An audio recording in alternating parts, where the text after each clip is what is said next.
Alright, Chapter 7 is all about the muscular system. Let's look at our objectives. First of all, we're going to compare and contrast the three different types of muscle, and then we're going to break down the skeletal muscle into a little more detail. So describing the structure, the structure of the muscle fiber and how it functions.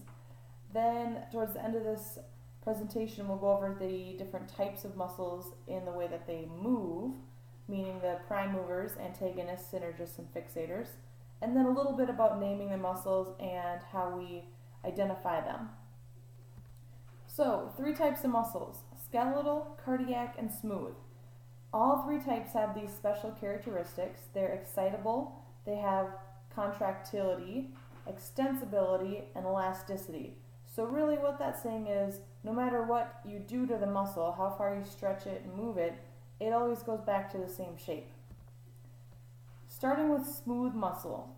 Smooth muscle will be found in your digestive system, in your organs. There are no striations and no sarcomeres. So striations are little stripes, and we'll see those in the next couple types, but smooth muscle does not have that.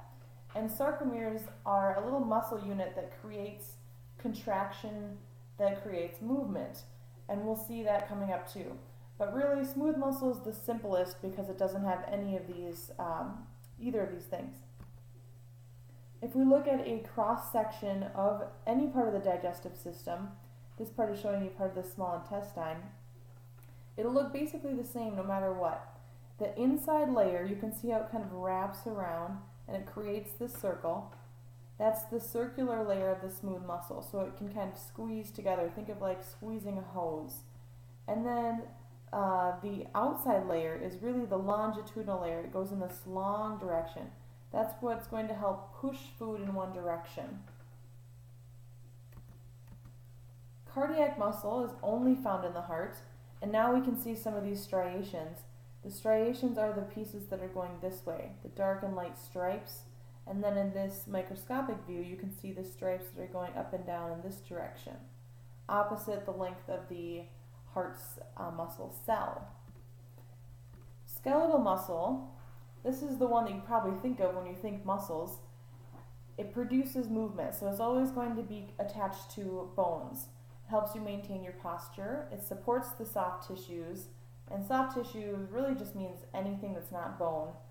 And it helps to guard entrances and exits, so that could be anything that lets air or food into your body or air or food out of your body. And lastly, it helps to maintain your body temperature. Here we go. It's a voluntary muscle, meaning that you have brain control over it. You can start or stop movements. It has striations. Those are these stripes again in this direction, up and down. Each of these muscles has nerve and blood supply, and each muscle is spanning a joint. That means that you won't have a muscle that's attached on one part of the humerus and another part of the humerus. It always has to go over a joint to a different bone. Connective tissue is covering each of these skeletal muscles. There's three layers of it. The epimysium is the outermost. Perimysium is the around each of the fascicles, and then the endomysium is wrapping around each muscle fiber itself. Here's another picture that shows the different connective tissue coverings. And then looking a little bit closer, each myofibril, so every little tiny piece of muscle, is made up of myofilaments called actin and myosin. These are things you definitely need to know. Actin is a thin filament and myosin is a thick filament. Together they create the contraction of a muscle. So let's look at those in a picture. We have, way down here on this tiny level, we've got thin filament in red and thick filament in blue. If you haven't already, make sure to watch the video that's posted in your Module 3 lesson, because there's a great video that shows how these two things work together. If we blow up the sarcomere a little bit closer, you can see that there is a Z disc that's connecting those thin filaments, a M line down the middle here that is connecting the thick filaments.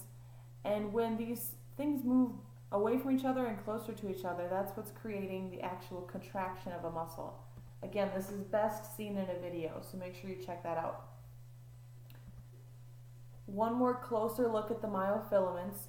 You'll see that this red part is the thick filament, that's the myosin, and then we have in the blue the thin filament, also known as the actin. And when they slide past each other, we have contraction. All right, let's talk just briefly about ATP.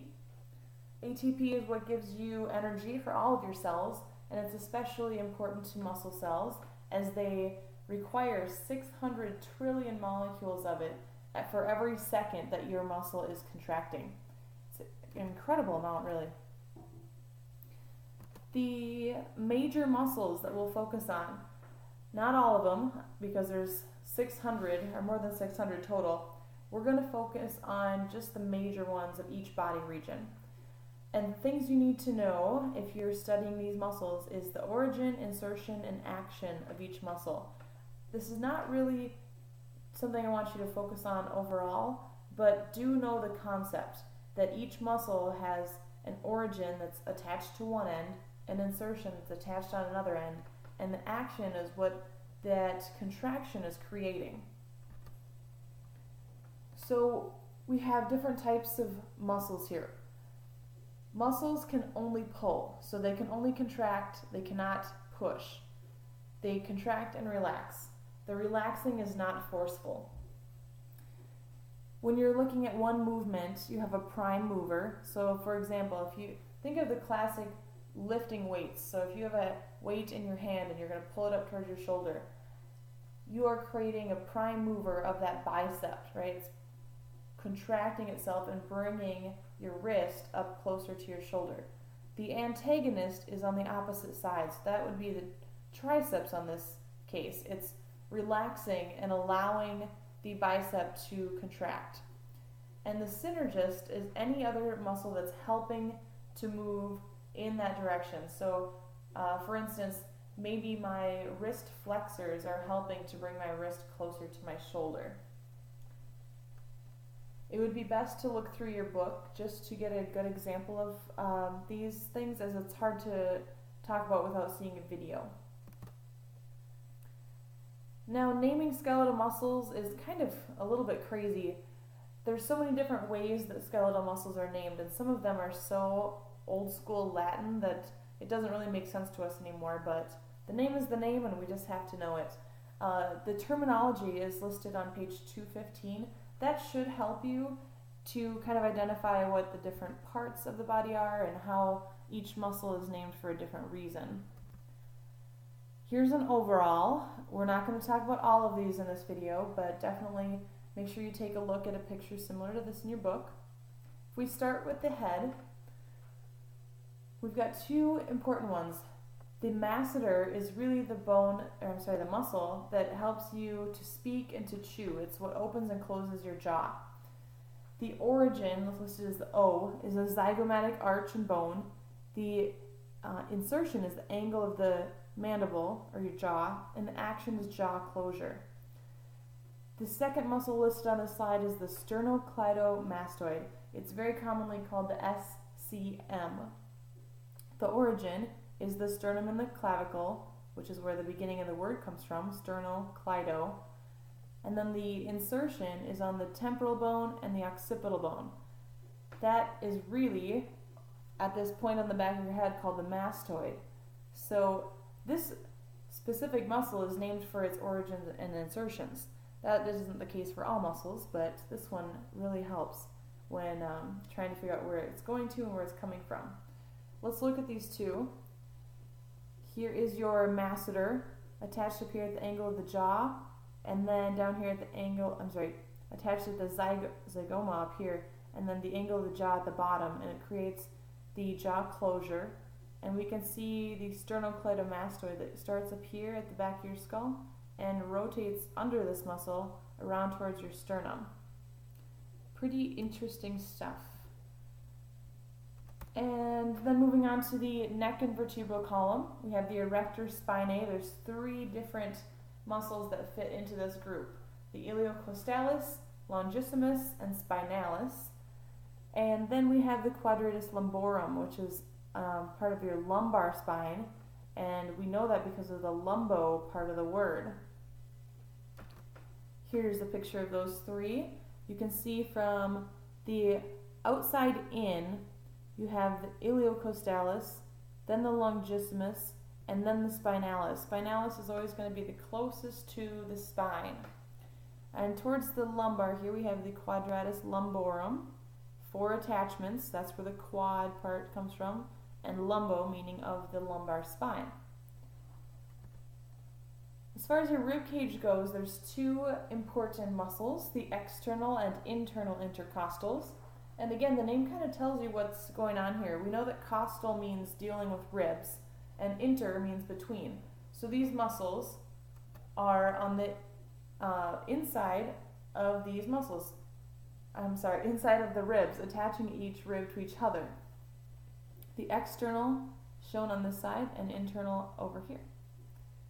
Moving on to the abdominal wall, 4 important ab muscles are the rectus abdominis.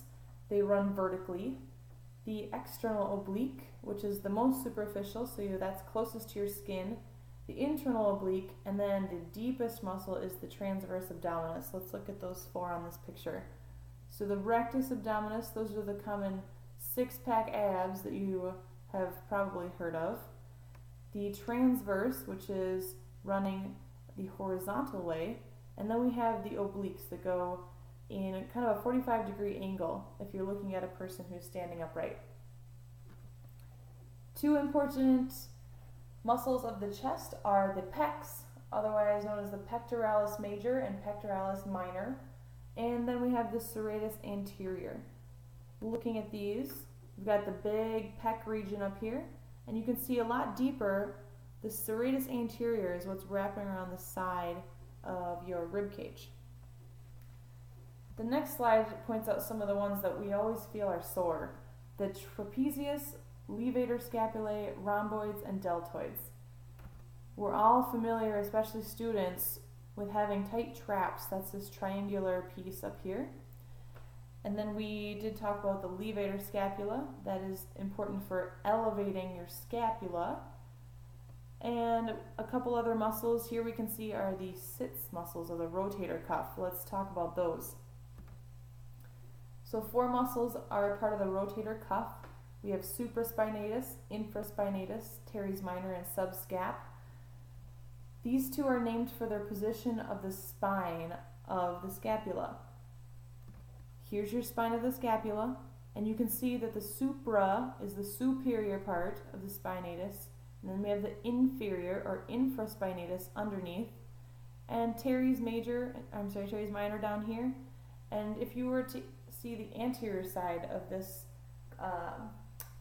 scapula, if we could flip it around, then you would see the subscapularis on the other side. Alright, quickly looking through the next couple here, we have the arm and forearm. Biceps and triceps are probably ones we've seen before. I want to focus on the flexors and extensors. If you're looking at the anterior surface of your arm, meaning the palmar side, almost all of these muscles start with the word flexor, because that's what they do. They flex your arm. If we look at the posterior side, all of these are called the extensor muscles, and that's because they are responsible for extending your arm. Jumping ahead to the hip and thigh, lots of muscles here. Make sure you're looking through these. And I want to point out one thing with the lower leg. We have the tibialis anterior next to the tibia, and the extensors, just like with the arm, are extending your leg, whereas the flexors are flexing your leg. So make sure to look through this entire PowerPoint on your own. Chapter 7 can be tricky. If you have any questions about Chapter 7 or the muscles, as always, feel free to contact me about that. So thanks for listening.